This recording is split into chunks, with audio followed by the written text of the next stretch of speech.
This is the ultimate guide to building a property portfolio. I'm going to be sharing the key steps, strategies, and pitfalls to avoid for scaling your investments. These are the things that help me build a portfolio of 20 properties now, and if you watch this video, you'll gain practical and actionable steps that you can start applying from today. So at the very first step, before you even start thinking of how to build a portfolio, you need to first understand your investment goals. And this is one of these things, fundamental mistakes that I made, that I didn't really think about what my investment goals are. I was like, okay, I know I need to get into property. I've read Rich Dad Poor Dad. I know property is a good investment for me, so let's start buying properties. And the thing with that is that unless you start defining your investment goals right at the start, you're going to naturally drift towards things or investments or even assets or the type of strategy that aren't really aligned with your goals. So I'll give you my example. I just knew I wanted to get into property, and as a result, I was looking at everything. I was looking at buy-to-lets, I was looking at HMOs, I was looking at service accommodation. So I bought a buy-to-let, I bought a HMO, I even looked into service accommodation. And the whole point of that is I thought I was covering all bases, but that's one of the worst things you could be doing at the start or even midway, because that's not what's going to help you build your portfolio. Because if you end up trying to do a bit of everything, you're going to end up doing nothing. So you really need to streamline your investment goals, because that way, if you only focus on one thing, you're more likely going to hit that goal. So to be able to understand your investment goals better, you really have to define what your why is. Is it cash flow? Is it a retirement fund? Are you looking to quit your 9-to-5 job? Or do you just want to build a portfolio so that you can pass that on to your children? Because every one of these things will require a different strategy. So for example, if you want to quit your 9-to-5 job, then you have to go into a property investment strategy or property business strategy, which allows you to make quick cash flow, because that's what's going to be able to replace your 9-to-5 income quickly. If you're not too worried about cash flow and you're only looking to build a portfolio to pass on to your kids, then you'll most likely have a different strategy. Then you'll want to go for the buy and hold strategy and have less moving parts, and most likely purchase properties that aren't really cash flowing that much, but they're focusing more on the capital growth side of things. So this is why defining investment goals is crucial. And then also, along with your investment goals, what you need to start thinking about, are you looking for short-term gains or are you looking for long-term gains? Now, needless to say, guys, most of the money that you make in property is always through long-term investing, because property is one of those things which is it's a very slow burner. You can make money in the short term. I mean, I make money in the short term as well, but most of my money, or most investors' money, will be made in the long term. So I always recommend that have at least a 5 to 10 year timeline for when you want to reap the rewards of your investments. But then if you're looking for short-term gain, then you probably want to start looking at flipping properties rather than buying or holding. Then maybe you want to start looking at deal sourcing, where you can make money quite quickly compared to a property investment strategy. So these are the things you really need to think about. We'll get back to the video in a few seconds, but 70% of you watching this video aren't subscribed to my channel. Please do me a favor and hit the subscribe button and buy more properties in the next few months. I'll be sharing everything so you can learn from my mistakes for free. Anyways, back to the video. So once you've thought about your investment goals and you start working your way backwards, the second most important thing to do is to understand and research the market. And this is one of those things that many investors don't do. I knew that property, it's all about formulas rather than feelings, right? Because ultimately, you as an investor are only there in property to make money. Okay, and to make money, you need to really focus on the numbers rather than feelings. So essentially, there's a few tools that can really help you get a better understanding of the market. We already know, most of us already know, that there's Rightmove and Zoopla to check out what the market is like right now, what the sold prices are, what the going rent is. But that only gives you a surface level understanding of your area or the market. To get even more granular on these details, I really like the website Office for National Statistics, or ONS, because that will give you lots of data on capital growth, the average rents, everything, a lot of things that you need to be able to make an informed decision about your area or property in general. You'll be able to find on Office for National Statistics. Then there's websites like HomeLet, which will really give you an overview on rental prices, the median prices of rents, and what a 2-bedroom property is like, what a 3-bedroom property is like. So yeah, Homelet is a great place for understanding the market. Another website that I really like is Prime Location. Now, if you go on Prime Location, what happens is you'll start seeing like this map, and then once you start zooming in into your area, it'll start showing you heat maps. So what Prime Location essentially does is it categorizes areas into different like heat maps, and those heat maps, depending on what color is, red being the more expensive areas and then blue being the cheaper areas. Once you start zooming in, it'll start giving you a better idea of what your area, what kind of price category comes in. The reason why I like this is because in property investing, you don't really want to go for the expensive areas or the red areas on Prime Location, and you don't really want to go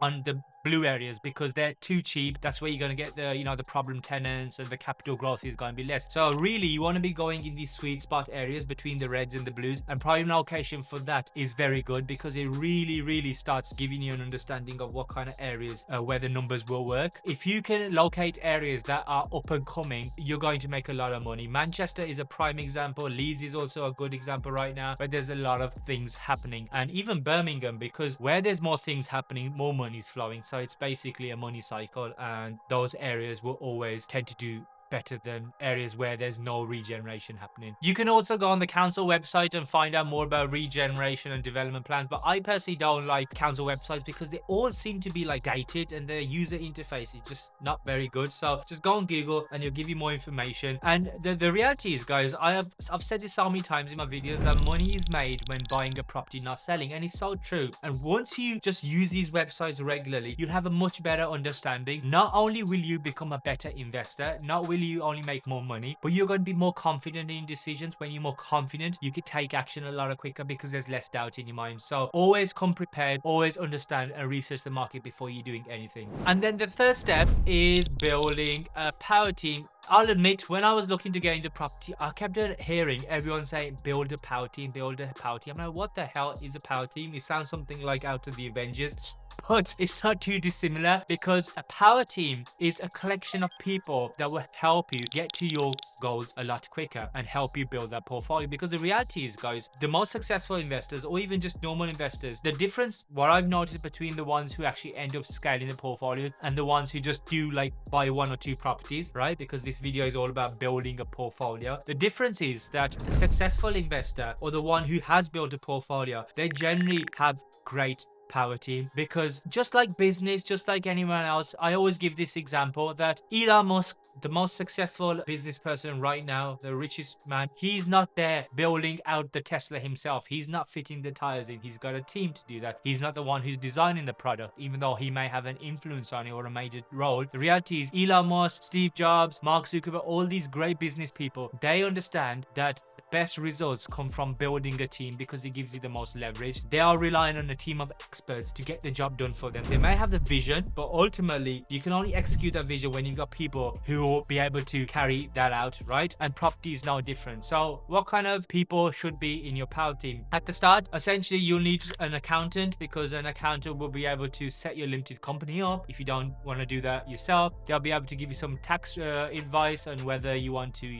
purchase under your limited company or you want to purchase on your personal line. But generally speaking, if you want to build a portfolio, it makes sense in most cases to purchase under a limited company. Anyways, an accountant, and then you're going to have a builder, because the builder is going to be the one who's going to be, refurbing your properties. And then you're going to need a mortgage broker. A mortgage broker is going to help you fund the property, right? Because you need money to buy properties. And then a conveyancing solicitor, right? Because a conveyancer is going to be the one who's going to represent you as an investor, as the buyer of the property, to be able to actually purchase the property, right? And then once you've purchased the property, once you've refurbed it using a builder, you're going to most likely, if you want to build a portfolio, use a management company who's going to manage the property for you. And another key thing that people underestimate is how much time actually is required to be able to do all these things. And I know a lot of people, sometimes they're a bit price conscious, because especially at the start, you want to be saving money. But I promise you, I've tried to do things myself, and I've tried to just pay people, and I only started seeing results when I started paying people because then you can focus on the more income producing activities, which is finding deals, raising money from investors,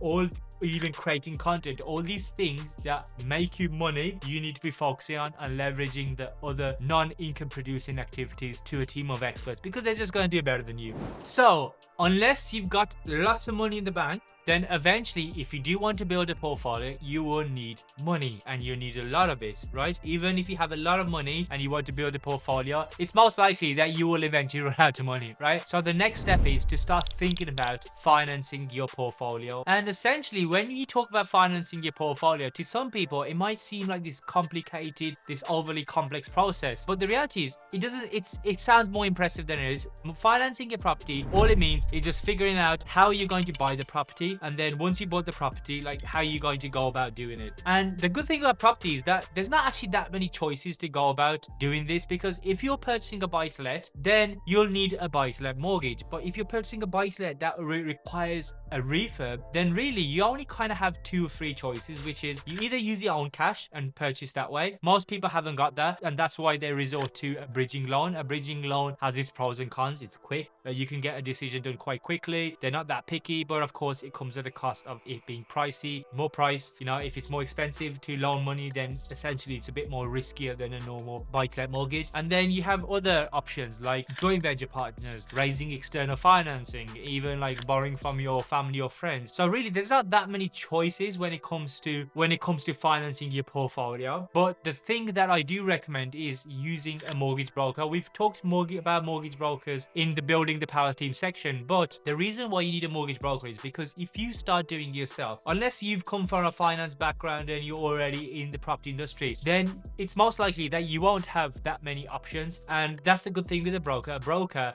they've got access to a lot of lenders. They'll be able to recommend products based on your circumstances, based on your finances and how much money you need and for how long for. And you really just don't want to do yourself. I've seen a couple of people, they just not willing to pay a mortgage broker £300 or £400 or how much ever your mortgage broker costs. But the point is that £300-400 is so minimal compared to the savings that can help you make, right? Because when you're taking out these loans, you're taking these loans on high value properties, on 50, 60, 70, 80, £100,000 properties. That's not cheap. To lend money is not cheap. So would you rather pay someone £300-400 who can shave off thousands of £1,000s off your bill, off your loan interest, or would you rather just do yourself and make more mistakes and more likely, and it's most likely that you probably haven't even got the best lender anyway? So get a mortgage broker, get your finances in order, and just understand as well that how much budget do you have right now, how much can you get access to, and based on that you need to be realistic and lean towards a strategy that matches your budget criteria, right? Or you can do what I do and quite a few other people do, is that rather than like trying to raise investor finance or joint venture partners, just focus on building a property business and focus on making money there, because that money will then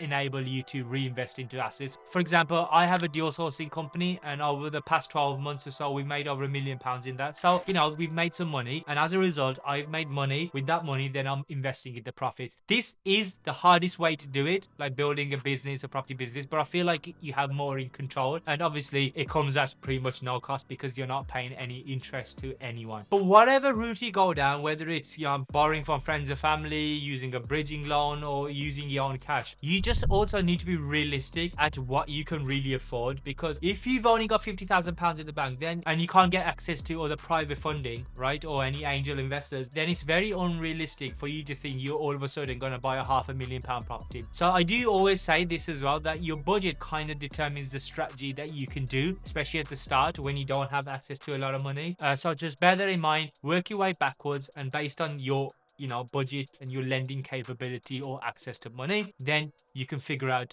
where you're heading. So to be able to build a successful property portfolio, you need to be able to make money, because if you don't make money, then what are you doing? Like, why are you building this portfolio? And one of the best ways to be able to make money is by finding the right properties. And one of the best ways to finding the right properties, or properties that will make you money, is finding properties where you can add value to. Now, there's so many ways in which you can add value to, but I'm going to go through some of them, right? The first one is if you are purchasing distressed property. Distressed property, one of those shit looking properties, those smelly properties that need a lot of work, where, you know, the carpets hasn't been changed for 20 years, where the wallpaper's old as anything. Those kind of distressed properties are where you're able to add a lot of value, because if it's really, really below standard, or if it's really below market standard right now, if you can bring it back to a standard, that's where you make the money. You make the money in the margin that you're able to create or the value you're able to add. So that's number one. Number two is finding below market value properties. Now, finding below market value properties can be for a number of things. One, it could be that it's distressed, right? Let's just remove that one. Number two, it could be that the person wants a quick sale, maybe because they're leaving country, maybe because, you know, they've had some problems in their relationships and they want a divorce or something like that. There's always different reasons. Maybe there's a probate, right? Their family members passed away, now the property wants a quick sale. So there's always different reasons. But whatever it is, if you can purchase below market value properties, and that property really should be worth a lot more, you're gaining instant equity. And beauty is that if you can combine finding below market value opportunities that's distressed, and you can add value to it, then you're going to make a lot of money, because over time you'll be able to leverage those two levers in making money and adding value. This is why I love the BRR strategy, and this is the only strategy that I do now, because I know if I'm buying it underpriced, if I can then add value to it, then as long as the other things that are in my control are, you know, in order, then you're going to make money in a more predictable way. Because if you can then buy below market value and then you can add value to, like I do, then you can come to an educated guess or guesstimate of what the property is going to be worth, what it's going to be rented out for, and then how much money you can make. Once you can start predicting these fairly accurately, it's never going to be 100% accurate, because there's always things popping up, but if you can predict these things fairly accurately, then that gives you more confidence to double down on that strategy, and then you can buy multiple properties because you know exactly what's going to happen, or closest to what's going to happen. And the beauty with BRR is that you can pretty much do most strategies. You can do buy to let, you can do HMO, you can do service accommodation, you can do commercial conversion. That's why I really love the BRR process, because you're ticking all the boxes that's required to be able to make money. And when you make money, you're going to build a portfolio a lot quicker. And I know a lot of people do like these turnkey, brand new, off plan, new build properties. I get it. I get why they do it, because it's like an easier route, it's less hassle, it's quicker. But just understand, those kind of properties don't make you that much money in the short to medium term anyways. Property over long term, you know, generally speaking, any property will make you money if you hold it for long enough. But if you can then accelerate that process, if you can have more things in your control, which like a BRR does, then you're going to just make more money than just buying these new builds. But there are obviously downsides to BRR. Just understand you need more money, because, you know, you're going to have to need money for the refurb. Timelines, you know, they never really go to plan. You can sometimes go over budget as well, like I have done many times. So just understand there are pros of BRRs, but there's also cons. But personally, I think the pros outweighs the cons. And just remember that yes, you can add value to a property, but at the end of the day, every property, every area has its ceiling price. So there does come a time when there's diminishing returns of how much value you can add to. So for example, if you have these, you know, if you start having an island kitchen, a jacuzzi, a swimming pool, or whatever, you get the idea, into an area which is only at top is going to get you £200,000 for the property, then, you know, you need to be careful of that as well. So once you understand the first 5 points, then you'll get to a stage where you'll be able to hopefully get 1 or 2 properties under your belt. And then I always get this question, that how do you go from like 1 to 2 properties to a portfolio of 5, 10, 15, 20, 30, 40, whatever. And essentially, as crazy as it might sound, and I used to think this as well, like when I first started out, I used to think, oh, to get to a different level, you probably need to do something crazy, you need to do something different. But if you just study the investors who have built portfolios, they haven't done it from doing different things. They've done it, and it goes back to what your investment goals are, but essentially it goes back to doing the same thing over and over again, because once you do the same thing over and over again, you become more consistent. When you become more consistent at something, then naturally you're just going to get better and better at doing the same thing over and over again. It's a bit like when you first start riding a bike, you're not going to be very good, and if you do it 2 times, you're not going to be that good. But once you start doing it 10, 11 times, you naturally, anyone improves. And property investing is no different, that once you start doing the same strategy over and over again, you're going to be a lot quicker, and things start to get easier. And when things start to get easier, that's when you're able to scale. And I've seen this so many times that someone will buy 1 or 2 properties, they get a bit confident, they get, you know, okay, I know what I'm doing now, and then they'll I'll go and chase another strategy. That rarely works out because now you've got two different things that you have to be focusing on. And when your focus is split in from 100% to one to 50% to two strategies, then naturally you're going to make more mistakes and you're not going to do a better job. And then if you split your focus into three strategies, then it's 33% each. So naturally, it's just it's just simple math. So I always say that yes, diversification is key, but as Warren Buffett, the greatest investor, says that when you're starting out, there's no such thing as diversification. It's called diversification, because if you haven't built your foundations properly, then you're only going to affect your profitability and your investments in the future. And then all these things, when you're doing one strategy, another area, then become an operational drag, and you're naturally going to move a lot slower than someone who's doing the same thing over and over and over again. Even my case, like